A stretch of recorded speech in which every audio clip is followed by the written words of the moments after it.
Bem-vindo à zona desconhecida, onde a realidade encontra o inexplicável. A mudança para aquela vizinhança aparentemente perfeita se tornou um enigma que eu jamais poderia ter previsto. Cada casa era uma réplica da outra, perfeitamente alinhada, e os moradores sorriam como se estivessem vivendo em um comercial de margarina. No entanto, por trás da fachada de normalidade, algo estava profundamente errado. Minha curiosidade inicial sobre a vizinhança perfeita foi despertada por pequenos detalhes peculiares. As flores nos jardins floresciam em padrões simétricos, como se cada pétala estivesse meticulosamente posicionada. As crianças brincavam nos quintais, mas seus risos eram desprovidos de qualquer espontaneidade, como se seguissem um roteiro. Ao explorar as ruas, percebi que as casas eram cópias idênticas umas das outras, como se tivessem saído de uma linha de produção. Os vizinhos, embora sorrissem calorosamente, pareciam viver em um estado de perpétua felicidade forçada. As conversas eram superficiais e ninguém parecia ter preocupações reais. Aquela tarde, enquanto caminhava pelas ruas desertas, senti uma inexplicável atração por uma casa em particular. Seu exterior, embora impecável como as demais, emanava uma aura de mistério. As cortinas estavam entreabertas, revelando um interior inusitadamente intrigante. Ao entrar, deparei-me com uma sala de estar que desafiava as leis da perspectiva. Móveis inclinados e linhas curvas criavam uma sensação de desorientação. Padrões geométricos adornavam as paredes, formando figuras que desapareciam ao olhar fixo por muito tempo. A luz, filtrada por cortinas que pareciam vibrar, lançava sombras dançantes pela sala. Uma escada estreita conduzia ao porão, uma parte da casa que parecia desafiar a lógica arquitetônica. A escuridão era palpável, mas algo me impelia a descer. Ao chegar lá embaixo, descobri uma sala preenchida por espelhos dispostos em padrões intrincados. Cada reflexo era uma distorção da realidade, refletindo não apenas minha imagem, mas também fragmentos de memórias e visões surrealistas. Sussurros ecoavam pelas paredes, como se os espelhos fossem portais para uma dimensão desconhecida. A sala, repleta de simbolismos e distorções visuais, desafiava minha compreensão do mundo ao meu redor. Uma sensação de vertigem e desconforto tomou conta de mim, mas, ao mesmo tempo, uma curiosidade insaciável me impelia a continuar explorando aquela realidade distorcida. A busca pelo entendimento do inexplicável levou-me a tocar a superfície dos espelhos, como se estivesse tentando quebrar a barreira entre o que é real e o que é imaginário.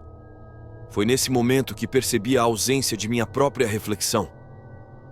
Entre as imagens fragmentadas e distorcidas, minha presença não estava mais lá. O que restava eram apenas sombras e contornos vagos, como se uma parte de mim tivesse sido absorvida pela anomalia da sala. Aquela descoberta perturbadora foi o catalisador para minha crescente desconfiança em relação à vizinhança. A partir desse ponto, cada sorriso forçado, cada rua perfeitamente alinhada, tornou-se uma fachada para algo mais sombrio e incompreensível. Minha entrada na casa fora quase instintiva, uma resposta ao chamado misterioso daquela sala de espelhos.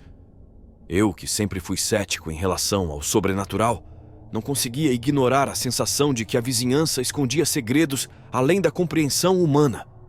Ao confrontar minha esposa com as descobertas, ela parecia ter sido afetada pela mesma distorção que encontrei nos espelhos. Seus olhos perdidos e seu comportamento alienado confirmaram minhas suspeitas. A vizinhança perfeita era um labirinto de ilusões e uma armadilha para aqueles que ousavam questionar a ordem surreal que escondia por trás da fachada comum. Determinado a descobrir a verdade, explorei outras casas na área. Cada uma tinha seus próprios enigmas, desde quartos que desafiavam as leis da física até jardins que pareciam se mover por conta própria. Cada vez mais, a vizinhança revelava um aspecto surreal e distorcido. Ao confrontar outros moradores, eles pareciam incapazes de compreender minha preocupação. Olhares vazios e respostas evasivas me cercavam, como se estivessem escondendo algo além da compreensão humana. Decidi então confrontar minha esposa mais uma vez, determinado a entender o que estava acontecendo. No centro da sala, ela estava em transe, olhos vidrados, murmurando palavras ininteligíveis. Tentando sacudi-la de sua estranha letargia, ela finalmente olhou para mim com olhos vazios. Sua voz, distante e monótona, tentou me convencer a aceitar a bizarria da vizinhança. "Este lugar é especial", ela sussurrou. "Aqui, podemos transcender as limitações da realidade. Junte-se a nós. Abrace o desconhecido."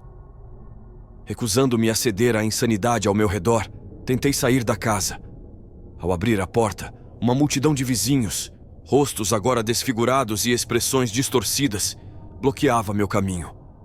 Seus olhos, antes radiantes, agora transmitiam uma escuridão inexplicável. Antes que pudesse reagir, fui dominado pela multidão. A sensação de mãos frias e implacáveis envolveu meu corpo, e tudo ficou escuro. Quando recobrei a consciência, estava deitado na entrada do bairro, sozinho. O silêncio era opressor, e o vazio em meu peito era quase tangível.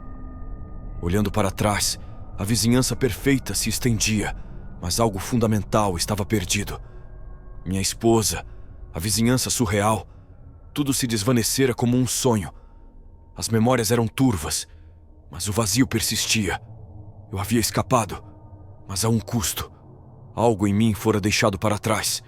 Uma parte de minha existência que não poderia ser recuperada. A vizinhança perfeita permanecia, um enigma sem resposta.